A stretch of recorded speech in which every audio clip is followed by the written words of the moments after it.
Welcome to today's Explainer.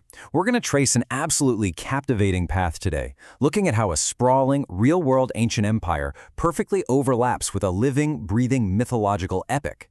If you've ever wondered how stories from millennia ago somehow anchor themselves right into the very dirt we walk on, well, you are definitely in the right place. So, think about this for a second. How exactly does the rocky, boulder-filled landscape of Hampi manage to pull double duty? I mean, how is it both the historical capital of the mighty Vijayanagara Empire from around 1500 AD and the legendary Monkey Kingdom described in the Ramayana? It's a place where you can literally touch a 16th century stone pillar while standing on the exact spot a god was said to be crowned. It's wild. Here is our roadmap for today's trail. We'll be looking at Hampi as an open-air museum, Hanuman's sacred birthplace, the quest for Sita, the kingdom of Kishkinda, the temples of the Ramayana, and finally, where history meets faith. Okay, starting off with Section 1, Hampi, an open-air museum. Before we dive into the mythology, we really have to wrap our heads around the sheer physical scale of this place. 4,000 hectares. That is a massive footprint for the ruins that make up this UNESCO World Heritage Site. Back around 1500 AD, as the capital of the Vijayanagara Empire, this was actually the second largest city in the entire world. It's this vast, sweeping landscape of temples, royal complexes, and giant archways. It's literally an open-air museum of grand proportions. Now, when we put Hampi's dual identities side by side, it gets super interesting. On the factual, archaeological side, right, you have this 1500 AD Vijayanagara capital. But on the mythological side, you have Kishkinda, the legendary kingdom from the Ramayana. It totally reveals how history and living cultural memory share the exact same geographical real estate. The very same river that watered a historical empire is believed to be the exact river where mythological heroes walked. Moving on to Section 2, Hanuman's sacred birthplace. So, as we cross the Tungabhadra River, we hit our first major stop, which is Anjanadri Hill. Now, to get to the summit, you have to climb between 550 and 600 steps.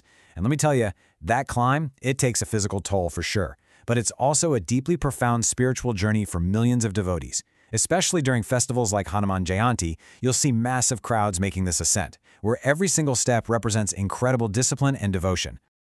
But you might be wondering, why this specific hill? Well, the name actually gives it away. Anjaniya is another name for Lord Hanuman, and it comes directly from his mother, Anjana. According to belief, she performed intense penance right here on this very hill to seek divine blessings. Because of that, it's revered as the exact spot where Hanuman, the son of the wind god Vayu, was born. By defining this name, it basically anchors the mythic birth of a deity right into the physical, tangible stones of Anjanadri Hill. Let's look at Section 3, the quest for Sita. If you look out from the top of Anjanadri Hill, the panoramic view is just stunning. But more than that, it lets us map out the actual physical path Lord Rama is said to have taken. When Rama and his brother Lakshmana arrived in this region searching for the abducted goddess Sita, their journey basically maps directly onto Hampi's geography. Like Rishimukha Hill is identified as the exact spot of the legendary first meeting between Lord Rama and Hanuman, a totally game-changing moment in the epic.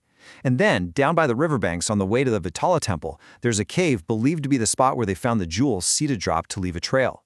The geography just perfectly mirrors the plot of the epic. Which brings us to Section 4, the kingdom of Kishkinda. Following that trail, we step right into the heart of the Monkey Kingdom itself. When you're walking through Hampi, you aren't just looking at, cool geological formations. To millions of people, Kishkinda is not some abstract fairy tale land. It is traditionally mapped right onto these very hills, caves, and riverbanks. It is the literal royal domain of the Vanada, or monkey army. You can almost visualize the whole epic conflict playing out right on the slopes of Matanga Hill, which happens to be the highest point in Hampi.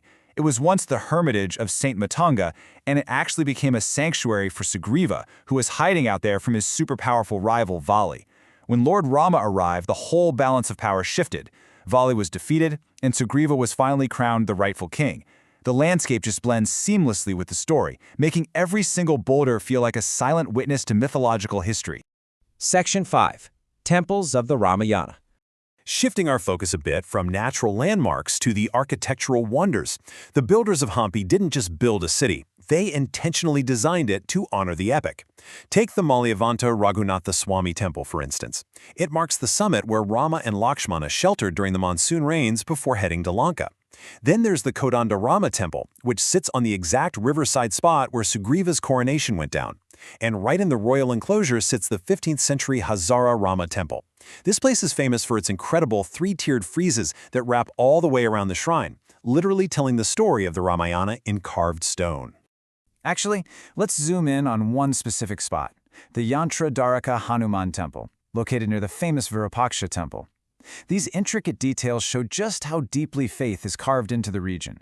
Built by the revered philosopher Sri Vyasaraja Tirtha, this was actually the first of many Hanuman installations he created. And what's really unique here is that unlike typical depictions showing Hanuman in action, this idol shows him in a meditative pose, confined within this stunning hexagonal amulet.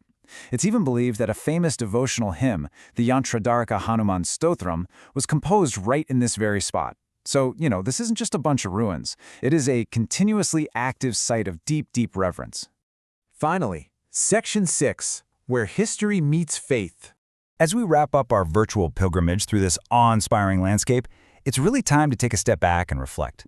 At the end of the day, it doesn't really matter if you come to Hampi seeking hard archaeological proof of a 16th century trade hub, or if you're there for divine blessings from a mythological deity. The true magic of Hampi is how these two entirely different realities just completely coexist in the exact same environment. It's a brilliant example of living cultural memory where incredible natural beauty is elevated by the stories that we've mapped onto it. For the millions who make that exhausting climb up the 600 steps of Anjanadri Hill, scaling those rocks is way more than just a physical challenge. It's an active pursuit of connecting with timeless virtues. The landscape itself becomes this physical medium for cultivating strength, humility, courage, and unwavering devotion, the exact values that Lord Hanuman represents. So, I'll leave you with this thought to ponder long after this explainer wraps up. When you walk the ruins of an ancient empire, and you know that a mythological epic lives in the exact same rocks, how does that change your perspective of history? When geography holds both the weight of factual history and the enduring power of faith, it kind of transforms how we experience the world, doesn't it? It invites us to really wonder just how deeply our ancient stories shaped the very ground we walk on today. Thanks so much for joining me on this incredible trail through Hampi. Across 4,000 hectares of the Deccan Plateau, the Earth is covered in millions of rounded, stacked boulders, a geological formation that looks more like a deliberate pile of rubble than a natural mountain range. Down below the jagged ridges, bright green banana plantations and rice fields hug the winding riverbanks, creating a sharp contrast between agricultural life and ancient stone. By the year 1500, this terrain served as the capital of the Vijayanagara Empire, growing into one of the largest, most prosperous cities on Earth. But while archaeologists study these royal ruins, millions of pilgrims travel to this site for a narrative that predates those medieval kings by millennia. If we strip away the 15th century city blocks in this map and overlay the region's oldest texts, the topography aligns with Kishkinda, the legendary kingdom of the monkey gods from the Ramayana epic. The entire region functions as an explorable, three-dimensional map of one of humanity's oldest stories, etched directly into the topography. Rising sharply above the winding Tungabhadra River, Anjanadri Hill dominates the horizon. Reaching the summit demands a grueling climb up nearly 600 steep, uneven steps cut straight into the rock face. Local tradition dictates that a woman named Anjana performed intense penance on this very peak, seeking divine favor. According to the texts, her devotion was rewarded with the birth of her son, Lord Hanuman. The physical exertion required to scale the hill mirrors the discipline and inner strength devotees aim to cultivate when they arrive at the birthplace of a deity defined by unwavering loyalty. Down in the rocky valley, the Tungabhadra River wraps around Rishimukha Hill. This exact coordinate is identified as the spot where Lord Rama and his brother Lakshmana first entered the region, searching for the abducted goddess Sita.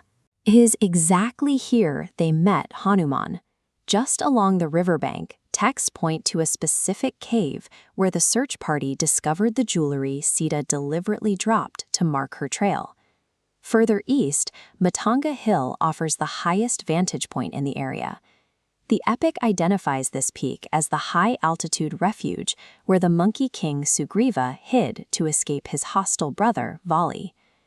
Nearby, at the site of the present-day Kodandarama temple, Rama defeated Vali, officially crowning Sugriva as the new ruler of Kishkinda.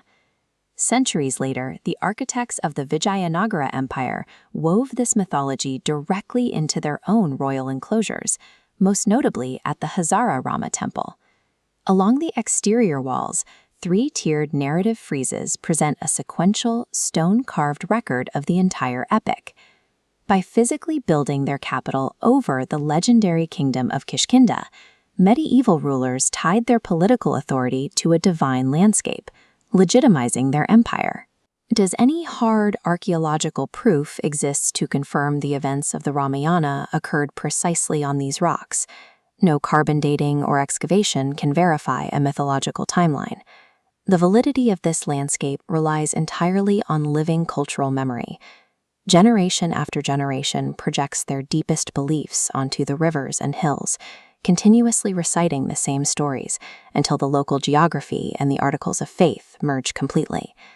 The ruins of the Vijayanagara Empire provide the physical stage, while the Ramayana provides the script that millions of visitors still follow today. For pilgrims arriving here, drawing a line between historical fact and religious fiction serves no practical purpose. The stones and stories validate each other. To walk through Hampi is to navigate a living storybook, a place where you need both the physical stones of history and the lens of faith to truly read the terrain.